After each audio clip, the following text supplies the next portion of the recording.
네, 오늘은 금융 사기에 대해서 해보도록 하겠습니다. 금융 사기. 자, 금융 사기가 왜 중요하냐면 투자를 해서 좀 잘못이 되면 약간의 손실을 볼 수 있지만 사기를 당하면 이거는 한 방에 그냥 와르르 왕창 무너지는 거기 때문에 회복이 어려워요. 그래서 돈을 불리는 것도 중요하지만 투자하는 것도 중요하지만 사기당하지 않는 게 훨씬 더 중요하다. 그러면 부자가 되는 순서를 한번 보면 제일 먼저 돈 벌기가 있을 거예요. 돈을 일단 벌어야죠. 제일 중요한 게 돈을 잃지 않기. 2018년 7월에 경기가 너무 안 좋아질 거로 예상이 되기 때문에 이 남에게 금융 사기나 부동산 사기하는 사람들이 점점점 늘어날 거라는 거예요. 그래서 더 위험해지고, 그러니까 돈을 잃지 않으면 이제 뭐예요? 돈을 모으기지. 돈 모으기. 저축이죠, 저축. 돈을 모았으면 돈을 불려야죠. 투자. 돈 불리기. 돈 불린 다음에 마지막으로 이제 돈 굴리기. 돈을 버는 거는 근로소득, 직장 다니면서 버는 게 있고 사업으로 버는 게 있고, 그래서 돈을 벌기 위해서 투자를 하는 것도 있지만 자기 회사를 열심히 경영하는 것도 돈 버는 일이고, 회사 다니면서 열심히 직장 생활하는 것도 돈을 버는 거다. 직장 생활하는 게 굉장히 중요한 거다라는 거. 그 다음에 오늘의 메인이 뭐냐면 돈 잃지 않기죠. 여기서 이제 첫 번째로 금융 사기가 있고요. 그 다음에 부동산 사기가 있어요. 부동산 사기는 지금은 조금 줄어든 것 같아요. 또 뭐 기획부동산이라든가 갭투자라든가 뭐 렌트프리라든가 뭐 등등등등이 있는데, 오늘은 금융 사기에 대한 거니까. 금융 사기가 자꾸 일어나는 이유는 뭐냐면요, 우리가 중학교, 고등학교, 대학교 때 금융 교육을 받지 않고 경제 교육을 많이 받았기 때문에 그래요. 달리나 복리, 100마이너스 나이 법칙 이런 등등의 금융 교육을 받는 게 아니라 수요와 공급의 법칙이라든가 뭐 이런 어떤 경제학 원론과 같은 거를 많이 공부하다 보니까 금융 교육이 잘 안 돼서 사기를 많이 당하는 것 같아요. 그래서 나이 든 분들도 많이 당하는데, 금융 사기의 대표적인 게 뭐냐면 이게 폰지 사기예요.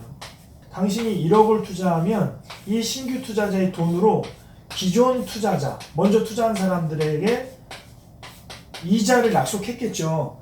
이 사람들에게 이 돈을 쪼개서 이자로 주는 거예요. 그러면 이 사람들은 먼저 1억을 투자했는데 이자가 나오니까, 그것도 고이익의 이자가 나오니까 이 사람들은 안심을 하죠. 그러니까 이 사람들이 또 소개를 해서 또 신규 투자자가 들어오고, 이 1억 들어온 돈으로 이 사람들한테 또 이자를 주는 거죠. 그런데 이 폰지 사기는 어디서 끝을 맺냐면, 이게 들어오다가 신규 투자자가 더 이상 안 들어오면 이자를 못 주겠죠. 그러면 이제 이게 사기가 발각이 되면서 끝나는 거예요. 그 다음에 두 번째가 피싱이에요. 피싱이 두 가지가 있죠. 첫 번째가 보이스 피싱, 많이 들어봤을 거예요. 가족들의 사고라든가 이런 급작스러운 사고를 얘기하는, 그래서 돈을 입금을 안 하면 안 되게끔 이 상황을 만드는 거죠. 전화로. 보이스 피싱을 전화니까. 그 다음에 스미싱이라는 게 있어요. 스미싱은 이게 SNS, 문자 있죠.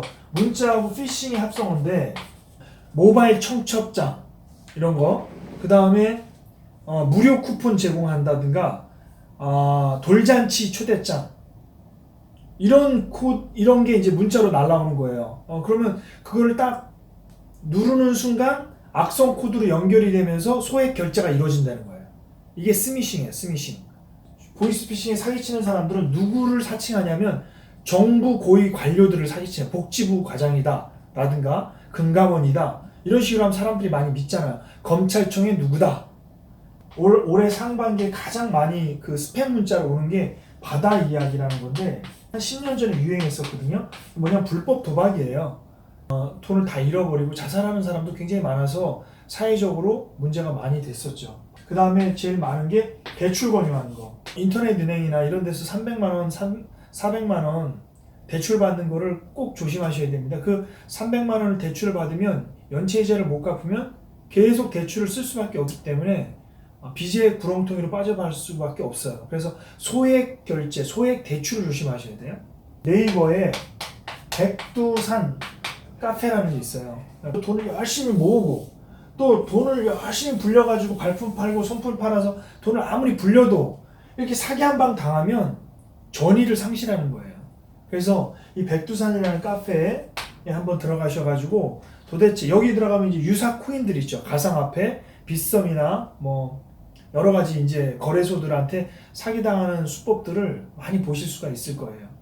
여러분들의 순진한 돈을 갖다가 늘 이 늑대들은, 이 좀비들은 늘 호시탐탐하고 있다.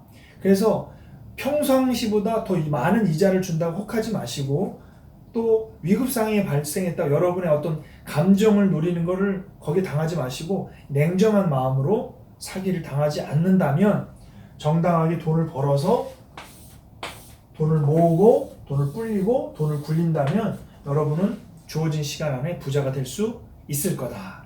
오늘은 돈 잃지 않기 금융 사기에 대한 얘기를 다뤄봤습니다. 오늘 여기까지 할게요.